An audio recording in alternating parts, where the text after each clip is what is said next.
Good afternoon, everybody. Thank you for joining us. I want to thank particularly Congressman Brady for helping to pull together this event today.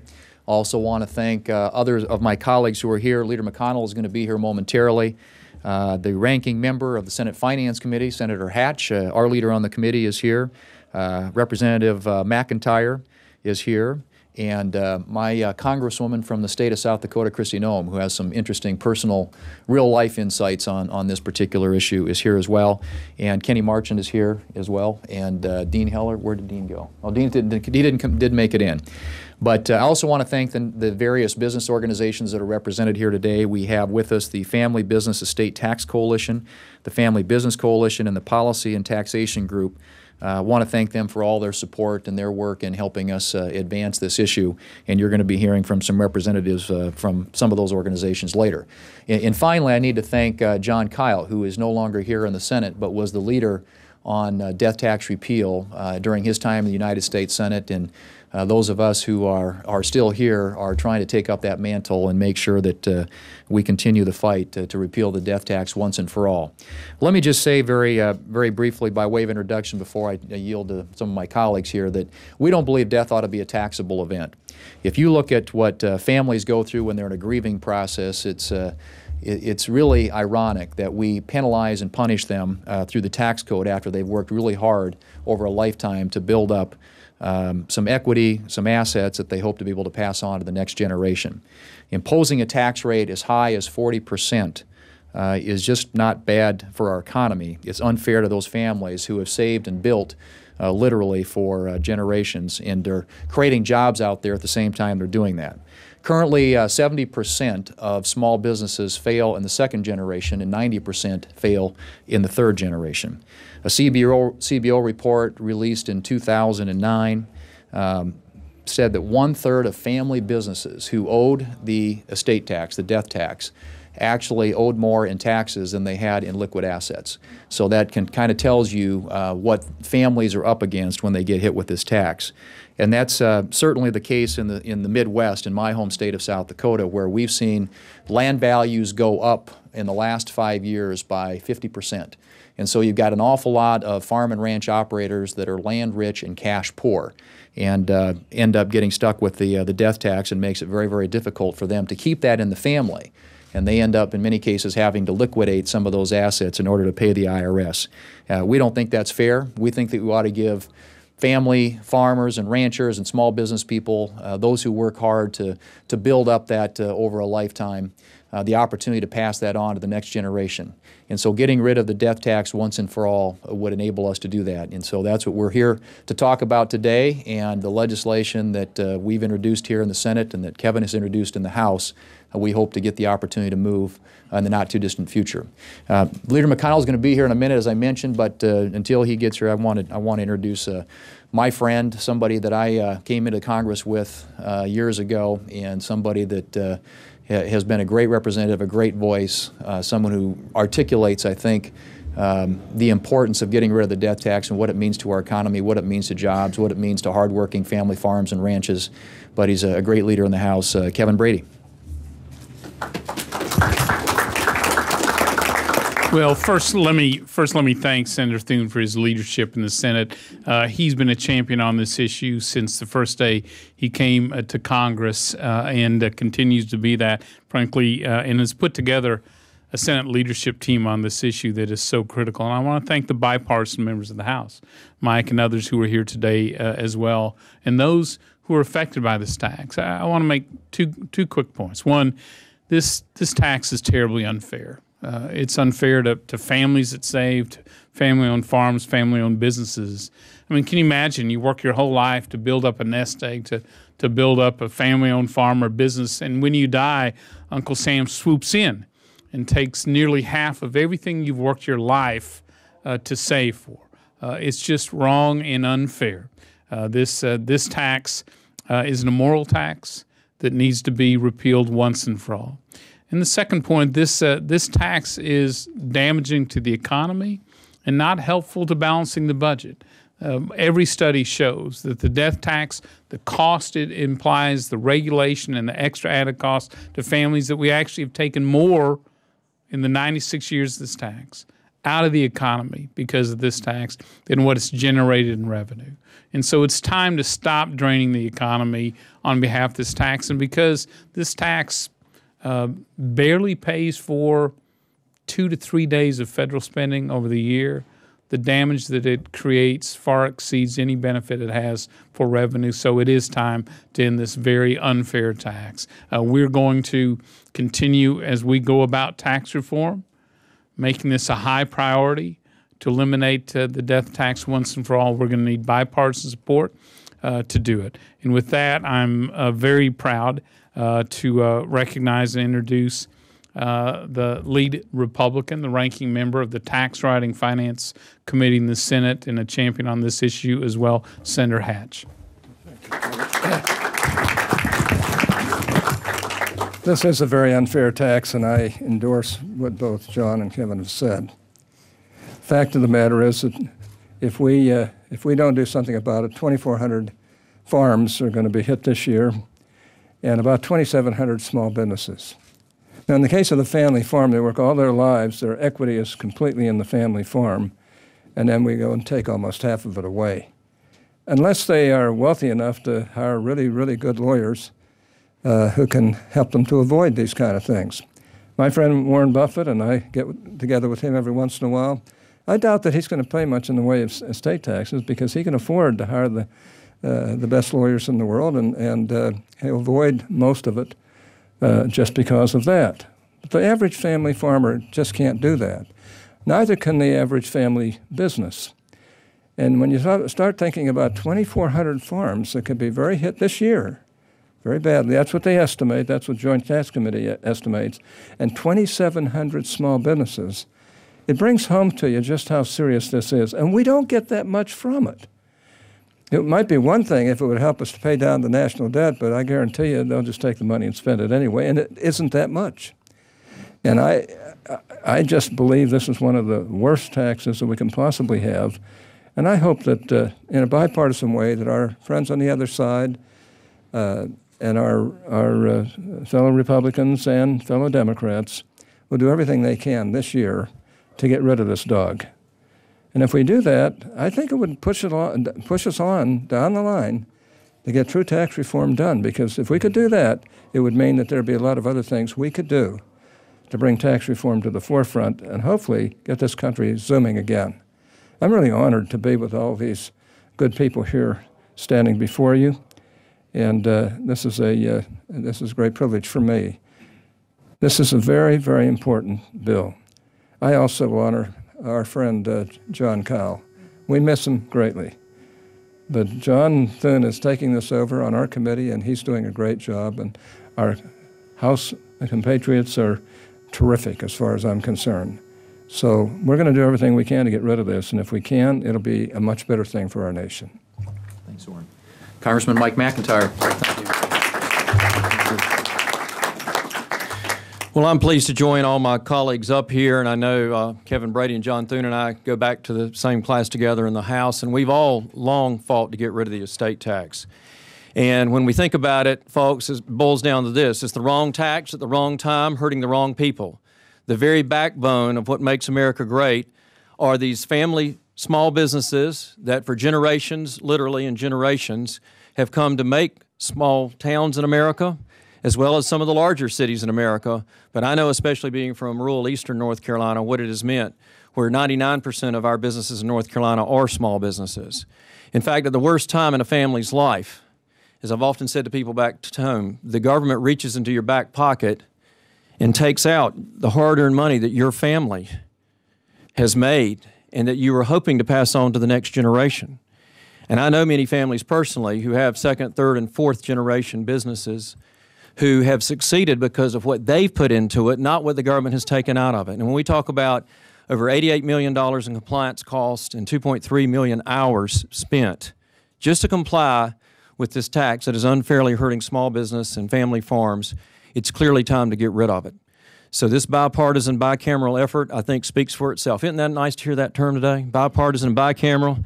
Not many things, unfortunately, you can say about that, but this is clearly one of them, and I'm glad to stand here with my friends to do just that. Thank you very much. Kristi Noem from South Dakota.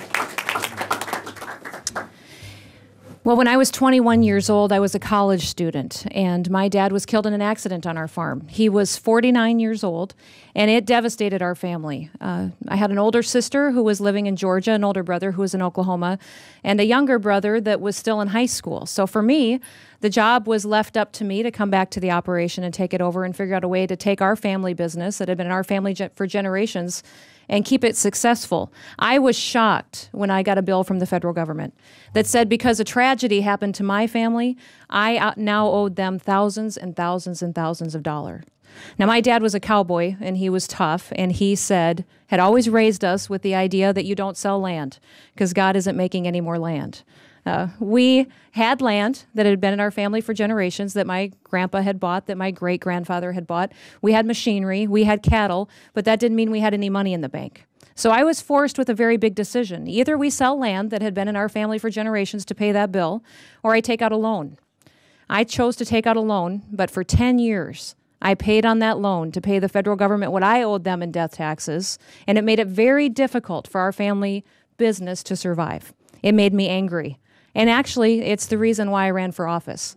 I realized then that people in Washington, D.C., a lot of times have absolutely no clue how their policies and their laws impact the real people back home, and that we needed more everyday people who really knew what the ramifications of bad policy are to come here and to fight for what is right. So ever since I've been involved in agriculture, ever since I've been involved in legislating, as long as I'm going to be advocating for businesses, for farms and ranches, I'm going to talk about the death tax because it is one of those policies that overnight can take a family business away from a family and make sure that it doesn't have the chance to come back or to recover. I certainly hope that we can gain some traction and continue to get this bill pushed to the forefront. The House is dealing with tax reform. It's on the front burner for us, and this is a key component to it. So I'm very thrilled to be a part of this delegation up here today talking about such important policy to rural America. Kristi. Leader Mitch McConnell. Thanks, Sean. Hey, Kristi. Well, let me just add my voice to those of others. I've always felt the death tax was the government's final outrage, that you had to visit both the undertaker and the IRS on the same day. And if you think about it, as I just heard Kristi saying as I walked in, the impact of this is largely felt by people who look like they have a lot of money on paper, but in fact are really confronted with a heck of a challenge in getting the family farm or the small business down to the next generation. We made a little progress earlier this year, and 2 years ago, not nearly enough, but a little progress. 2 years ago, in December of 2010, Joe Biden and I negotiated a 2-year extension of the Bush tax cuts, and I was able to get included in there a $5 million per person exemption. And that exemption, of course, would only last for 2 years. I reminded people during that period you didn't have to die to take advantage of it. You could use it in advance. You just couldn't use it again later. But the question was, could we get any kind of permanency on that or something better? At the end of the year, I ended up with Joe Biden again on the fiscal cliff deal, and we did get the $5 million exemption, index for inflation, permanent law. But the death tax shouldn't exist at all. And I don't think any of us will rest easy until we get rid of the government's final outrage. And so I'm here to proudly support my colleague John Thune and the others who are behind us in trying to end the death tax once and for all. Thanks for the chance to be here. Thanks, Leader. Next up, we want to hear from some small businesses that are impacted, and we have with us Karen Madonia, who's Chief Financial Officer for a company called ILLCO Incorporated. Share her story. Where's Karen at? There you are. Sorry. Welcome, Karen. Thank you. I'm told that it's Small Business Week in America, and as such, I want to thank Senator Thune and Congressman Brady for addressing a problem which continues to impact many small and family-owned businesses across the country, the estate tax. Let me start with some background. My family owns a small business in Illinois. It was a very small company when my dad purchased it back in 1973. At that time, he was only 32 years old, with a wife, 3 daughters, and a mortgage, but he knew he wanted something more than just a job. He wanted to use his passion to create something permanent, to be in control of his own destiny. With help from my grandfather, my dad decided to take a risk and go into business for himself. A community bank took my grandfather's assets, my dad's assets, and a guarantee from a vendor as collateral for a loan to purchase what was then called Illinois Supply Company. In those early years, my dad worked every job at the company. During the day, he went to see customers and secure orders, and then went back to the warehouse to pull and package them. The next day, he would make deliveries using my mom's station wagon before visiting more customers and taking more orders. Eventually, he was able to buy a truck and hire a driver, which left the station wagon free for my mom to pick up merchandise from vendors while my sisters and I were at school. After the doors closed at 5 o'clock, my dad would go to his office and perform both the accounts payable and accounts receivable functions. Every bit of profit he made got funneled back into the company so he could hire more people, buy more trucks, and expand his inventory. 40 years later, he heads a business with 8 branches in 3 states, 92 employees, and almost $40 million in revenue. My sisters and I take great pride in our family story, but we know that it's not unique. There are thousands of families that have similar histories, families who have decided to put everything on the line to pursue the American dream. And after years of hard work, successes and failures, and years of paying taxes on profits as they were earned, are forced to navigate one final hurdle: how to pass the business on to the next generation without losing some or all of it to the IRS in the form of estate taxes.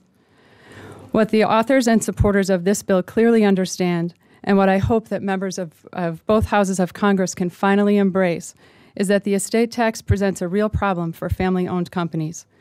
Businesses like ILLCO, where the net worth is tied up in inventory, accounts receivable, equipment, and real estate, and where most profits are plowed right back into the business so that it can continue to grow, often must be dismantled in order to pay the estate tax.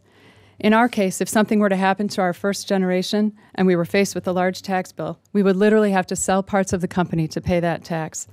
That would mean shutting down branches, laying off workers, or liquidating inventory just to be able to pay a tax bill that only occurred because an owner died.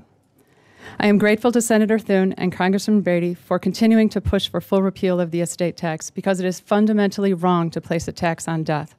I applaud the efforts of those here today and those working behind the scenes to repeal it. We need to preserve the small businesses of today and encourage job creators of tomorrow to innovate and invest so that the United States continues to be the land of opportunity. Thank you. Thanks, Karen. Thank you. Great. Jim Martin, 60 plus. And a heck of a three-point shooter. As long as I'm not guarded. Look, on behalf of seniors and small businesses, here's an opportunity in the midst of gridlock for Democrats and Republicans alike to work for bipartisan fashion to repeal one of the most unfair, unpopular, and misunderstood of all taxes. Precedent is there. When repeal last passed the House, only to stall in the Senate, 40 Democrats, including 8 members of the Congressional Black Caucus, voted for repeal because the tax hurts minority and first-generation businesses. Surely these members cannot be accused of providing a tax cut for the rich. The rich across the liberal conservative spectrum set up trusts and foundations to avoid the tax. But for 20 years, we've moved the exemption from $600,000 to over $5 million, a rate from 55%, now 40%. But what we've actually done is made a lot of work for lawyers and lobbyists in this town. The 40% rate has been labeled permanent, but there's nothing permanent in this town except taxes. Already President Obama is trying to raise that 40 to 45 and beyond. You know, while I'm credited with renaming the estate tax the death tax, truth be told, Ronald Reagan and others said it before me, but I take pride in helping to move death tax repeal along with others here today to repeal it and move it from one goal line to the other. Chris Cox of California, John Kyle in the Senate were our leaders back then. Now our champions are Kevin Brady of Texas, John Thune of South Dakota. By the way, 20 years ago, Congressman McIntyre, the very first Democrat on that bill was Nick Joe Rahal of West Virginia. A USC law professor, Edward McCaffrey, who is a self-described unrequited liberal, he now says this tax is one that liberals should love to hate because, quite frankly, it will provide more jobs for workers if you get rid of the tax. I came to Washington as a reporter when President Kennedy was in the White House. I've witnessed and reported on a lot of history. I've seen a lot of taxes come. I've not seen many taxes go.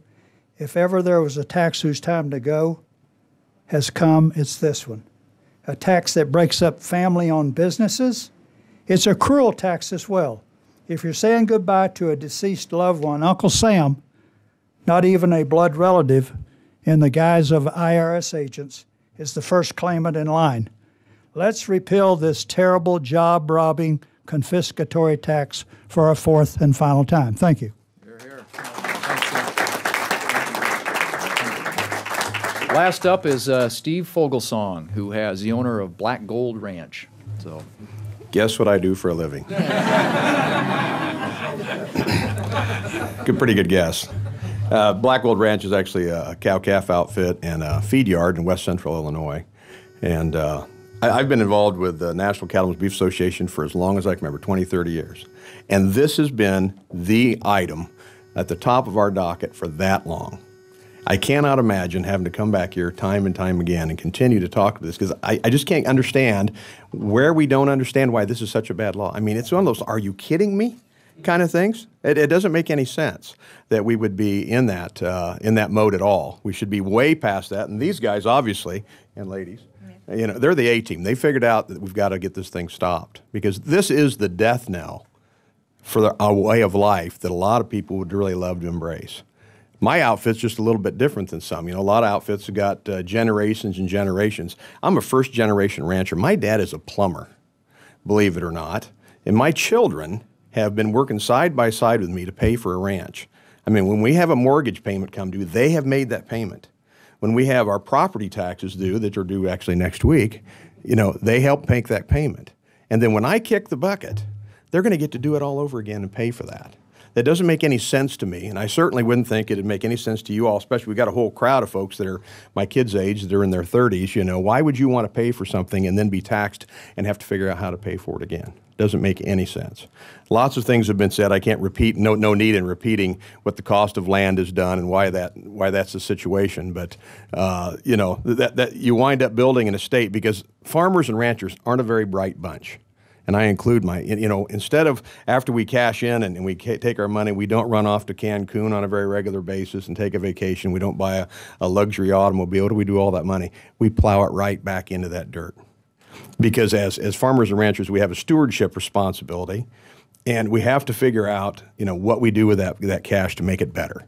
If you want to talk about sustainability and those sorts of things and feeding the public, why would, and I can't understand how we can have these two conversations, why would we be talking about wanting to keep family farms together to provide food and then continue to allow this tax to be there to be the demise of that tax? I would certainly hope that we can get lots and lots of support here, and you all understand the passion in which all of us speak about it, and we appreciate the opportunity to come and talk this afternoon. Thanks, Steve, very much. You don't spend much time in Cancun, huh? Okay. Anybody have any questions for any of us? Yes, sir. Okay. Yes. Have there been any? What is the timetable for the bill? When do you expect to have hearings on it? Well, I think the probably right now it gets wrapped into the bigger discussion about tax reform, which I think you guys are embarking on in the House right now. Maybe Kevin can speak to that. Obviously, we'd love to get a hearing in the Senate Finance Committee on this subject. Max Baucus, who chairs that committee, actually voted yes on an amendment I offered during the budget to repeal the death tax. And believe it or not, we got 80 votes on a Mark Warner amendment to the budget that said we ought to either reduce or eliminate the death tax. So we think there's some bipartisan support out there for this. And I hope, again, that if the House proceeds with tax reform and the Senate follows, that we'll get an opportunity to get this issue front and center. Kevin, no, John, you're exactly right. You know, in the House, we're moving forward and moving fundamental tax reform out of the Ways and Means Committee this year. We expect to have a majority of the House as co-sponsors of this bill, so we'll show very strong support for it. And since our goal is a pro-growth tax code, ending the death tax grows our economy, and the economic studies show it. And so we think that is our very best vehicle. people understand this issue. There isn't a whole lot more we need to know about it to know just how unfair and economically damaging it is. Yes, have you identified specific offsets for this, or is it all just part of tax reform, rate reduction, or base project? Yeah, it would in all likelihood be handled in that way. We don't have an offset in the bill, but typically when tax legislation is introduced, it doesn't include offsets. My assumption is in the current fiscal climate that we're in that we would probably look for ways to offset it. And if it is handled in the overall context of tax reform, then in all likelihood we would come up with a way of making the overall bill revenue neutral. But we've seen it scored by CBO. It's about $20 billion a year. It's about 0.5% of total federal spending. So, you know, as Senator Hatch mentioned before he left, it's not inconsequential, but in the overall scheme of things, 0.5% of federal spending doesn't get you very far, and particularly when you consider the impact that it has on the economy and on jobs. And that to me is something, it is unfair. It's punitive, but it's also, it really has an adverse impact on jobs. And there have been several studies that have pointed that out and talked about the number of jobs that could be created if we did away with the death tax. And anybody else feel free to speak up. Yes? You mentioned that there were 80 senators who voted to repeal or reduce the estate tax. By my count, that leaves about 20 or so who voted against repeal, but for repeal or reduce. We're at 40% now. Have any of those 20 said what they think the rate should be? That's less than 40, but more than 0. And how might we encourage them to tell the public what rates they would like to see? Well, I mean, I can't speak exactly for what their thinking was when they voted for that. At the time, as you perhaps know, during a budget debate, the amendment to repeal it was, I said a couple Democrats, Joe Manchin voted with me on that, as well as Max Baucus. But on the repeal, or I should say eliminate or reduce, I think was exactly the language that was used in the Warner Amendment. The 80 who voted for that, it'd be interesting to see what they think that rate ought to be. I mean, I think that doing away with it entirely is the correct tax policy, but I can't speak to their motivations. But it was, I think, a cover vote, if you will. They didn't want to have to vote, you know, no on mine and not have something to vote for. But they are on record. They got 80 senators who voted to reduce or eliminate the death tax. And what that rate would be, I guess probably every one of them might have a different answer to that question. Grover. Oh, hey, Grover. All right. Grover Norquist, Americans for Tax Reform. You want to make some comments quick like here? We're just taking some questions right now. Sure, absolutely. Look, we had a go at getting rid of the death tax. We came close. We sort of did it for a year, and we're continuing to chip away at it. We've made some progress. But as we look forward to tax reform, right now we tax income in the United States. When you earn $1, the government takes some. If you save it, they want to take some more on interest. If you invest in a company, there's a corporate income tax. If you get a capital gain, there's a capital gains tax. If you get a dividend, there's a dividend tax. And if you're stupid enough to die, they want to take up to 40%. What we're talking about is ending just the last part of that sentence, okay? This is part of tax reform. We need to ask ourselves whether we want to tax the dollar you earn again and again and again. And of course, it's completely a tax on lifetime savings. We want to encourage savings, not to discourage it. This is an important tax to get rid of. It's been nice to chip away at it. But it's like crabgrass or something. If you just cut it back, it shows up again. We really need to pull it out by the roots, send it away, and then work on the rest of tax reform.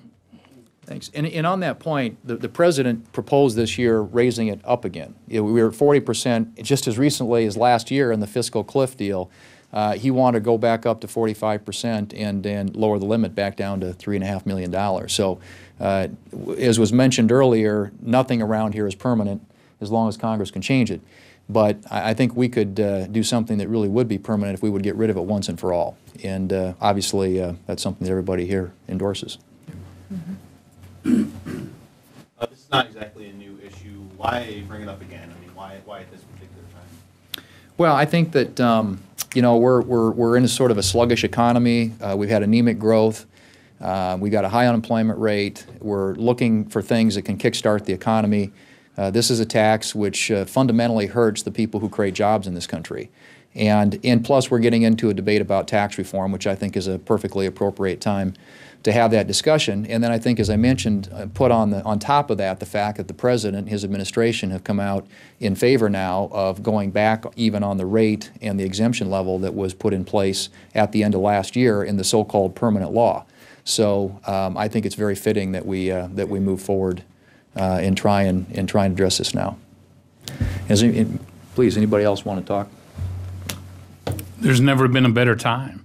This economy is this is the weakest recovery since World War II, and we're missing 4 million jobs and $1 trillion out of our economy. And eliminating the death tax could not only create jobs but help create new federal revenue, which again, growth is our strongest force for balancing this budget. So, in fact, there has never been a better time to eliminate this once and for all, especially whether in or out of tax reform, especially this year.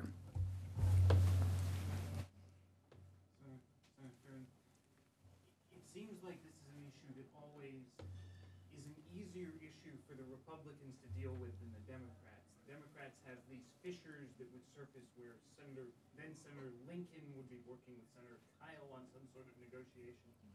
Are there any Democrats out there, I know you mentioned some had voted for the non-binding votes for the budget resolution, are there any that you're working with on some sort of negotiated package this go around? Well, there are Democrats that we've had conversations with in the Senate. And as I said, I mean, there have been in the past members of the Senate who've been available to us on these votes. And in fact, even those that have gone so far as to co-sponsor legislation. You mentioned Blanche Lincoln. She was a leader along with Senator Kyle on this issue. But we're seeking out Democrats right now. And so we're looking for people who really are serious, one, about getting rid of a tax that's very harmful to the economy, but secondly, one that really does punish and is very punitive toward the entrepreneurs in this country, the people who invest and work hard. And so we don't have a Democrat co-sponsor on the Senate version of the bill just yet. As Kevin pointed out, Mike McIntyre was here earlier, there are some Democrats, I think, in the House. But I think there are Democrats in the Senate that are sympathetic, as was evidenced by the vote. But it's a hard thing for them to do, to step out. This is an issue that for a lot of Democrats is a difficult one. But most of them, not most of them, but a lot of them represent constituencies not unlike the people that we represent here, who care very deeply about this. And when push comes to shove, I think we could get them on a vote. So we'll see where it goes from here and how the process unfolds. But I remain hopeful that there'll be Democrats who'll be willing to be with us on this. Yeah, I'm sorry. I just want to make a quick comment. It's such an unfair tax, and when you look at what it's doing exactly to our economy and the population today, women business owners and minority business owners are the fastest growing segment of new startups that we have in this country right now. Many of them are going to be captured by this tax for the very first time. That is one of the reasons why it is so imperative that we continue to push on this issue, is not only because of what it does to our economy, but what it does to new people who are getting into owning their own family business right now, and how it is adversely affecting women and minorities as they stick a lot of their capital into a new business that they want to have for their family. I don't have to go very much farther than my own personal story to tell you exactly what happened when we got hit with the death tax. We immediately let some of our rented land go because we knew that we couldn't afford to expand any farther. We had men that were working for us that we no longer could employ because we had to contract and we had to work harder ourselves. We didn't purchase any new machinery for the first 4 or 5 years. We sucked it in, and that certainly didn't do anything to stimulate the economy because we were so busy trying to figure out how we were going to make those payments to the federal government because we had a tragedy in our family. We don't want to see that perpetuated in other businesses across the country. Small businesses are faced with that exact same situation, as well as farms and ranches, and we absolutely need to make sure that it always stays on the front burner. Yeah, that's as good of illustration of how this thing works, I think, as any of us could point out. But that story gets replicated hundreds and thousands of times across the country every single year. All right, one last question. Okay, yeah. The alternative minimum tax. What kind, along with that tax repeal, what kind of effort is there being made to link the two together to get them both repealed? Well, there are many of us who, of course, would love to see a lot of taxes go away. The alternative minimum tax we fix every year. We have been. We've consistently tried to minimize the impacts that it has. But that also is a very, it's a tax that has a very pernicious effect, because it was continuing to capture more and more people, including middle-class Americans. And when that tax was put in effect back in, what, 69 or sometime like that, it was designed to capture a few high-income folks. But obviously it's hitting an awful lot of people it wasn't designed to hit. And so, you know, from a tax policy standpoint, there are a lot of things we ought to do. Getting rid of the death tax would be number one, but certainly eliminating the effect of a tax that's designed, you know, that was designed specifically to hit high-income taxpayers, that's now creeping into and capturing an awful lot of middle-income Americans, would be a next good step. So I think that's all. Thanks, guys. Thank you very much. Thanks.